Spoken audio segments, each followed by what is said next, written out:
Assalamualaikum warahmatullahi wabarakatuh. Nama saya Widya Rahmarini dari kelas 12 Farmasi 3. Di sini saya akan menerangkan 4 macam materi obat, yaitu obat hormon, kontrasepsi, kortikosteroid, dan antidiabetes. 1. Obat hormon. Obat hormon merupakan pengobatan untuk meredakan gejala-gejala menopause yang timbul akibat penurunan hormon reproduksi pada wanita. Estrogen merupakan obat yang digunakan sebagai terapi hormon pada individu dengan kadar estrogen yang rendah. Obat ini juga dapat digunakan untuk membantu mencegah masalah osteoporosis atau tulang, mengurangi gejala menopause, dan kanker prostat pada pria. Estradiol tadi merupakan obat yang difungsikan sebagai pengganti hormon estrogen yang diproduksi oleh tubuh untuk digunakan oleh wanita yang memasuki masa menopause. Contoh merek dagangnya ada Premaquine dan Chemostone Conti. Biasanya digunakan sebanyak 1-2 mg sekali dalam sehari.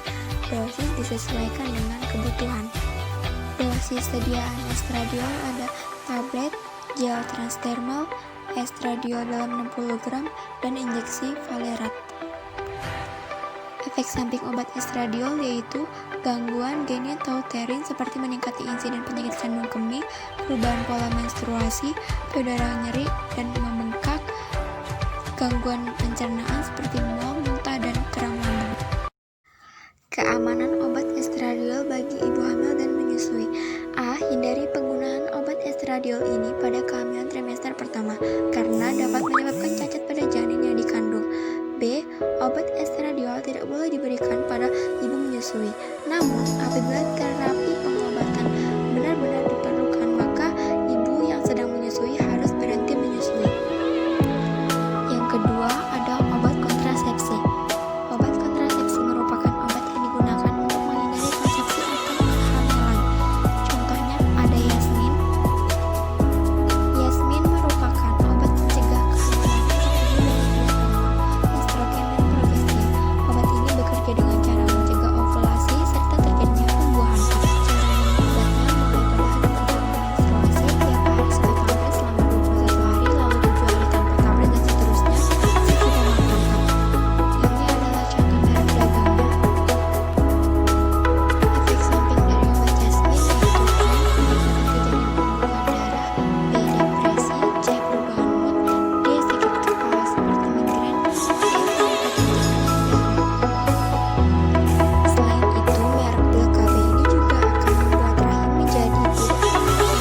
Untuk ditanami sel telur yang telah dibuahi dengan menipiskan lapisan rahim dan mengentalkan mukus atau lendir di dalam rahim. Aman bagi ibu hamil dan menyusui. Yang ketiga ada kortikosteroid. Kortikosteroid adalah obat yang mengandung hormon steroid yang berguna untuk menambah hormon steroid dalam tubuh bila diperlukan dan meredakan peradangan atau inflamasi serta menekan kerja sistem kekebalan tubuh yang berlebihan. Merek dagangnya ada dexamethasone. Dosisnya dewasa dosis awal 0,5-9 mg per hari, dosis maksimal 1,5 mg. Anak-anak dosis awal 0,02-0,3 mg per kilogram berat badan per hari, dibagi ke dalam 3-4 konsumsi diminum sesudah makan. Contohnya ada Cortidex dan Carbido. Efek sampingnya pada obat ini yaitu demam, perubahan emosi, tubuh mudah lelah, nyeri tulang sendi, pembengkakan tungkai, dan lain-lain.